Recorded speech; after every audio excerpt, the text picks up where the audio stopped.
నమస్తే welcome to focus నేను స్వాతి ఉగ్రమూకల్ని పెంచి పోషించి ముప్పొద్దులా మేపి మన మీదకి ఉసుగొల్పుతున్న పాక్తో క్రికెట్ వద్దే వద్దు దేశం కన్నా ఆట గొప్పది కాదు బాయ్కాట్ ఏషియా కప్ సోషల్ మీడియాలో ఇలా కోట్ల గొంతుకలు నిలదీస్తున్నాయి ముఖ్యంగా ఏషియా కప్ కు స్క్వాడ్ ను ప్రకటించిన బీసీసీఐని దుమ్మెత్తిపోస్తున్నారు డబ్బు కోసం దేశాన్ని తాకట్టు పెడతారా అంటూ శాపనార్థాలు పెడుతున్నారు పెహల్గాంలో మన నెత్తురు కళ్ళ చూసిన వారికి అండగా ఉన్న దేశంతో ఆటేంటంటున్నారు సిగ్గుండాల్రా మన దేశంపైకి ఉగ్రవాదుల్ని పంపిస్తున్న వారితో ఆడటానికి సిగ్గుండాల్రా సరిహద్దుల్లో ఉగ్రవాద శిబిరాలు నిర్వహించి సీమాంతర ఉగ్రవాదాన్ని ఎగదోస్తున్న పాక్తో ఆడేందుకు అంగీకరించడానికి పెహల్గాంలో ఉగ్రవాదుల తూటాలకు బలైన అమరుల రక్తం ఇంకా పచ్చిగానే ఉంది వారి కుటుంబాల గాయాలు ఇంకా దేశాన్ని క్షోభింపజేస్తూనే ఉన్నాయి అయినా బీసీసీఐకి మాత్రం ఏషియా కప్ లో పాల్గొనడం ద్వారా వచ్చే డబ్బే కనిపిస్తోంది పహల్గాం గాయం ఇంకా మానలేదు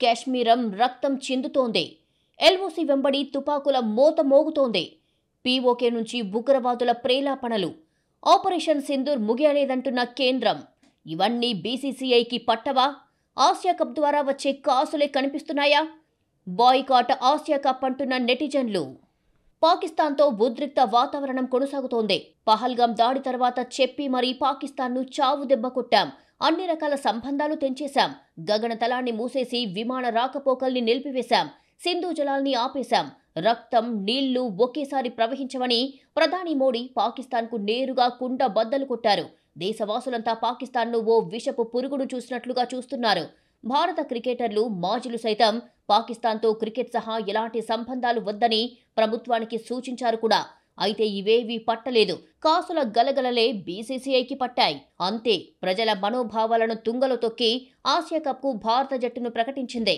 ఈ ప్రకటనతో యావత్ భారతం షాక్ అయ్యింది బీసీసీఐ చర్యల్ని ఏకిపారేస్తున్నారు నెటిజన్లు ప్రస్తుతం భారత్ పాక్ మధ్య ఉద్రిక్తతలు ఉన్నాయి పహల్గాం ఉగ్రదాడి తర్వాత రెండు దేశాల మధ్య ఉద్రిక్తతలు పెరిగాయి పుల్వామా ఉగ్రదాడి పఠాన్కోట్ ఆపరేషన్ పహల్గాం కిరాతక దాడి ఆపరేషన్ సింధూర్ ఆ తర్వాత ఇరువైపులా జరిగిన సైనిక చర్యలతో ఈ మ్యాచ్ను రద్దు చేస్తారు అని అంతా అనుకున్నారు ఒకానొక టైంలో ఆసియా కప్ 2025 టోర్నీనే రద్దు చేస్తారు అనే టాక్ కూడా వినిపించింది కానీ రెండు దేశాల మధ్య ఉద్రిక్తతలు ఉన్నా కూడా సెప్టెంబర్ 14న మ్యాచ్ను షెడ్యూల్ చేయడంపై క్రికెట్ బోర్డులు ఆసియా క్రికెట్ కౌన్సిల్పై భారత క్రీడాభిమానులు ఓ రేంజ్లో మండిపడుతున్నారు ఆపరేషన్ సింధూర్ సమయంలో భారత్ చేతిలో చావు దెబ్బ తిన్నా కూడా పాకిస్తాన్ కవ్విస్తూనే ఉంది ఓవైపు ముష్కరులు చొరబడుతుంటే ఇంకోవైపు పొలిటికల్ కామెంట్స్తో రెచ్చగొట్టే ప్రయత్నం చేస్తూనే ఉంది పరిస్థితి అంత ఘోరంగా ఉన్నప్పుడు మనం పాకిస్తాన్తో మ్యాచ్ ఎలా ఆడతాం ఇదే ప్రశ్న లేవనెత్తుతున్నారు వెటరన్ ప్లేయర్లు ఓవైపు ఆపరేషన్ సింధూర్ ఇంకా కంటిన్యూ అవుతోందని ప్రధాని చెబుతుంటే మనం పాకిస్తాన్తో మ్యాచ్ ఎలా ఆడగలమని ప్రశ్నిస్తున్నారు మ్యాచ్ను బహిష్కరించాలంటున్నారు పహల్గాం ఉగ్రదాడి తర్వాత భారత క్రికెటర్లు పాక్పై తీవ్ర స్థాయిలో ఆగ్రహం వ్యక్తం చేశారు యూకేలో జరిగిన వరల్డ్ ఛాంపియన్షిప్ ఆఫ్ లెజెండ్స్ టోర్నీలో పాకిస్తాన్తో ఆడేందుకు భారత్ ససేమిరా అనేసిందే హర్భజన్ సింగ్ పఠాన్ బ్రదర్స్ పాకిస్తాన్తో ఆడడానికి ఇష్టపడలేదు సెమీఫైనల్స్ స్థాయిలో కూడా ఆడకుండా భారత్ వెనక్కి వచ్చేసిందే దీంతో ఆసియా కప్లో ఇలాంటి సీనే రిపీట్ అవుతుంది అనే టాక్ వినిపిస్తోంది మరోవైపు ఒక మ్యాచ్లో ఆడకపోతే నష్టమేమీ లేదు కదా అని వెటరన్లు ప్రశ్నిస్తున్నారు సైనికులు సరిహద్దుల్లో శత్రు దేశంతో పోరాడుతుంటే ఇలాంటి మ్యాచ్ అవసరమా అంటూ ఆగ్రహం వ్యక్తం చేస్తున్నారు जी मुझे लगता है इंडियन टीम बिल्कुल खेलना नहीं चाहिए और खेलेगी नहीं ये भी मेरी राय है तो जब जहाँ तक इंडिया का सवाल है मुझे लगता है इंडिया जहाँ कहीं पे भी खेलेगी हमेशा जीतेगी और बट ये जो आपने सवाल पूछा है मुझे लगता है ये मैच बिल्कुल नहीं खेलना चाहिए और खेलेंगे भी नहीं ये भी मैं दावे के साथ कह सकता हूँ కొన్ని నెలల క్రితం ఓ కార్యక్రమంలో పాల్గొన్న భారత head coach Gautam Gambhir Bharat Pakistan cricket మ్యాచ్లపై కీలక వ్యాఖ్యలు చేశాడు పాకిస్తాన్తో క్రికెట్ ఆడాల్సిన అవసరం భారత్కు లేదని అన్నాడు ఉగ్రవాదం ఆగేంత వరకు భారత్ పాకిస్తాన్ మధ్య క్రికెట్ మ్యాచ్లు పూర్తిగా నిలిపివేయాలి సరిహద్దుల్లో ఉగ్రవాదం అంతం కావడమే మన లక్ష్యం అప్పటి వరకు భారత్ పాకిస్తాన్ మధ్య ఎలాంటి క్రికెట్ మ్యాచ్లు ఉండకూడదు దేశ ప్రజలు జవాన్ల కంటే క్రికెట్ మ్యాచ్లు బాలీవుడ్ సినిమాలు ఆర్టిస్టులు ముఖ్యం కాదు ఏది ఏమైనా ఈ విషయంపై భారత ప్రభుత్వానిదే తుది నిర్ణయం టీ20 ప్రపంచ కప్ ఆసియా కప్ సహా ఇతర ఐసీసీ టోర్నీల్లో ఆ జట్టుతో మ్యాచ్ ఆడాలా వద్దా అన్నదే బీసీసీఐ భారత ప్రభుత్వం డిసైడ్ చేస్తుంది ఈ విషయంలో ప్రభుత్వం ఏ నిర్ణయం తీసుకున్నా పాటిస్తామని గౌతమ్ గంభీర్ వ్యాఖ్యానించాడు దీనిపై మాజీ ఎంపీ, భారత మాజీ కెప్టెన్ అజారుద్దీన్ సైతం తన అభిప్రాయాన్ని నిక్కచ్చిగా తెలిపారు.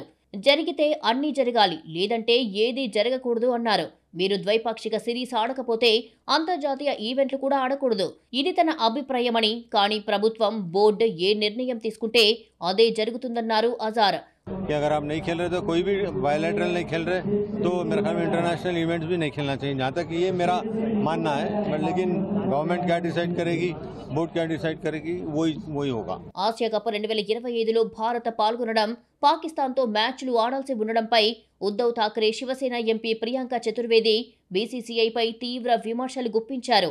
భారత సైనికుల ప్రాణాలు, పౌరుల రక్తం కంటే బీసీసీఐకి డబ్బే ముఖ్యమయ్యిందంటూ ఆగ్రహం వ్యక్తం చేశారు. బ్లాక్ బస్టర్ ఫిక్సర్ సెప్టెంబర్ 14న భారత్ పాకిస్తాన్ మ్యాచ్ షెడ్యూల్ చేశారు. మరోసారి సూపర్ 4 ఫైనల్ మ్యాచ్లలో కూడా ఈ జట్లు తలపడే అవకాశం ఉంది. తోటి భారతీయులు, సైనికుల రక్తం కంటే బీసీసీఐకి డబ్బే ముఖ్యమైపోయిందని మండిపడ్డారు ఎంపీ చతుర్వేది. భారత్ పాక్ మధ్య జరిగే క్రికెట్ మ్యాచ్ తాను చూడనన్నారు ఎంపీ అసదుద్దీన్ ఓవైసీ. భార్యా పిల్లల ముందే భారతీయులను చంపడం బాధాకరమైన విషయమని, ఇంత జరిగాక పాక్తో క్రికెట్ ఆడడం అర్థం లేదన్నారు ఓవైసీ. जब हम पानी नहीं दे रहे हैं, 80% पानी पाकिस्तान का हम रोक रहे हैं, ये कहकर के पानी और खून नहीं बहेगा, आप क्रिकेट मैच खेलेंगे. मैडम, मेरा जमीर तो गवारा नहीं करता कि मैं उस मैच को देखूंगा. क्या इस हुकूमत में इतनी हिम्मत है कि उन 25 मरने वालों को फोन करके कहे कि देखो हमने ऑपरेशन सिंदूर में बदला ले लिया, अब तुम पाकिस्तान का मैच देखो? बड़ी अफसोस की बात है मैडम, अकाउंटेबिलिटी किस पर है? पहलगाम किसने किया? 7.5 लाख हमारी फौज और सेंट्रल पैरामिलिट्री फोर्स है, ये कहां से 4 चूहे घुसकर हमारे भारत के नागरिक को मारे? अकाउंटेबिलिटी किस पर फिक्स होगी? 2025 ఆసియా కప్లో దాయాది పాకిస్తాన్తో భారత్ క్రికెట్ మ్యాచ్ ఆడటం పట్ల అభిమానులు అసంతృప్తి వ్యక్తం చేస్తున్నారు. పహల్గామ్ అటాక్ తర్వాత పాకిస్తాన్తో మ్యాచ్లు ఏంటని బీసీసీఐపై ఫైర్ అవుతున్నారు. అంతేకాదు, బాయ్కాట్ ఆసియా కప్ అనే హ్యాష్ ట్యాగ్ ను సోషల్ మీడియాలో ట్రెండ్ చేస్తున్నారు. ఆసియా కప్లో భారత్ పాక్ మ్యాచ్ నిర్వహణపై బీసీసీఐ మరోసారి ఆలోచించాలని కామెంట్లు చేస్తున్నారు. బీసీసీఐ దేశ ప్రజల మనోభావాల కంటే ఎక్కువ కమర్షియల్ గా ఆలోచిస్తుందని అంటున్నారు. ఆటగాళ్లైనా, నటులైనా, ఎవరైనా సరే దేశం కంటే ఎవరూ గొప్ప కాదు. ఎప్పుడైనా సరే దేశానికే మొదటి ప్రాధాన్యం ఇవ్వాలి. క్రికెట్ మ్యాచ్ ఆడకపోతే పోయేది ఏమీ లేదు. బోర్డర్లో మన సైన్యం నిరంతరం గస్తీ కాస్తూ శత్రు దేశంతో పోరాడుతోంది. వారి కోసం కుటుంబ సభ్యులు ఎదురు చూస్తున్నారు. రక్తం, నీరు కలిసి ప్రవహించలేవని సాక్షాత్తు ప్రధాని నరేంద్ర మోడీ చెప్పారు. మరి ఇలాంటి సమయంలో మనం క్రికెట్ ఆడాలా, బాయ్కాట్ చేయాలా అంటే బాయ్కాటే సరైన మందంటున్నారు క్రికెట్ అభిమానులు. క్రికెట్ ను అభివృద్ధి చేసేందుకు ఉద్దేశించిన బీసీసీఐ ఇప్పుడు చిల్లర చేష్టలతో చీ అనిపించుకుంటోంది. దేశమంతా వద్దనుకుంటున్న పాక్తో క్రికెట్ మ్యాచ్ నిర్వహణకు సిద్ధమైంది. దివాళా తీసి గట్టెక్కేందుకు భారత్తో మ్యాచ్ ఆడాలని ఉవ్విళ్లూరుతున్న పీసీబీకున్న ఆత్మాభిమానం సైతం బీసీసీఐకి లేదు. వారు భారత్లో ఆడేందుకు రామని ఖరాఖండిగా చెప్పిన బీసీసీఐ హైకమాండ్ మాత్రం అక్కడకు వెళ్లి చర్చలు జరిపి స్కెడ్యూల్ కుదుర్చుకునొచ్చారు. భారతీయ క్రికెట్కు బద్ధశత్రువు ఎవరు అంటే క్రికెట్ బోర్డే. క్రీడా స్ఫూర్తి అనేది దాని డిక్షనరీలోనే లేదు. డబ్బు యావ తప్ప ఆటను మెరుగుపరచాలి అనే ఆలోచన లేదు. ఏం చేస్తే ఎంత డబ్బొస్తుందనేదే బోర్డు పెద్దల ధ్యాస. శ్రీనివాసన్ జమానాలో నీచాతి నీచంగా భ్రష్టు పట్టిన బోర్డు ఎప్పుడైనా కాస్త సరిగ్గా పనిచేస్తుంది అనుకుంటే ఆ సూచనలు కనిపించడం లేదు. భారతీయ క్రికెట్కు బీసీసీఐ పీడ ఎంతకాలమని క్రికెట్ ప్రేమికులు బాధపడుతున్నారు. ఐపీఎల్ పేరుతో ఐటెం సాంగ్ స్థాయికి ఆటను దిగజార్చిన ఇలాంటి బోర్డు అవసరమా అని ప్రశ్నిస్తున్నారు. కొత్త అధ్యక్షుడు రోజర్ బిన్నీ కూడా పాకిస్తాన్ క్రికెట్ బోర్డు వారితో చర్చలకు సై అన్నారు. ఇక ఇందులో జైషా చక్రం తిప్పారని చెప్పొచ్చు. ఇందులో పెద్దగా ఆలోచించేందుకు ఏమీ లేదు, మనీ మ్యాటర్ తప్ప. ఉగ్రవాదం చర్చలు ఏకకాలంలో సాధ్యం కాదని మోడీ ప్రభుత్వం ఎప్పుడో పాక్కు తేల్చి చెప్పిందే.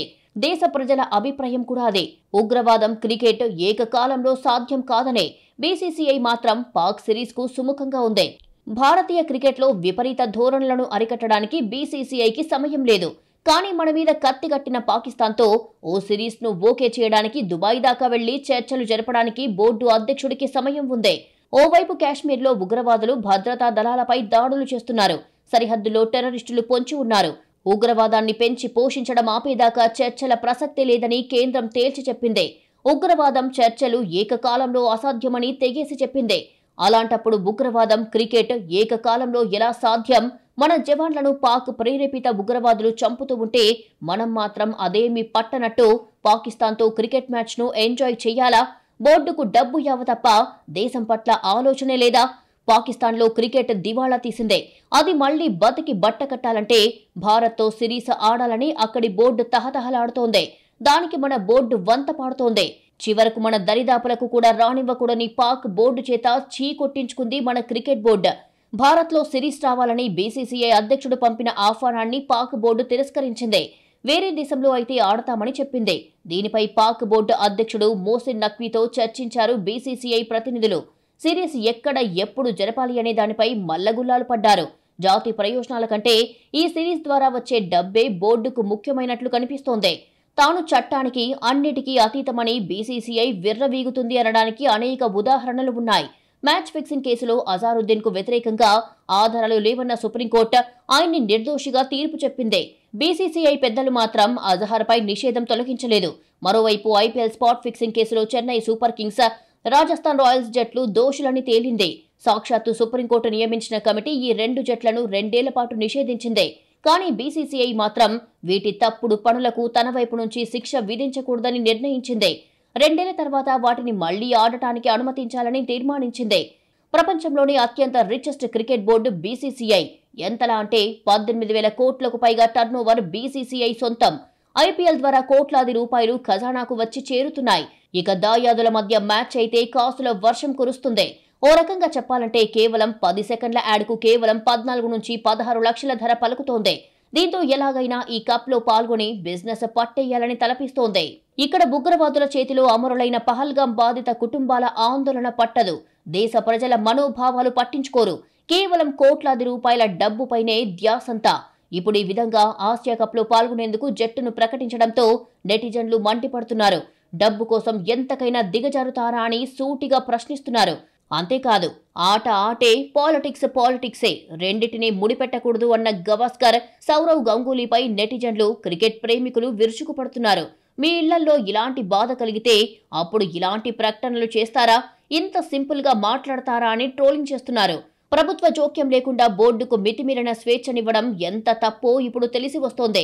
అసలు భారతీయ క్రికెట్ కు ఈ బోర్డు వ్యవస్థే పెద్ద శత్రువని క్రీడాభిమానులు అభిప్రాయపడుతున్నారు.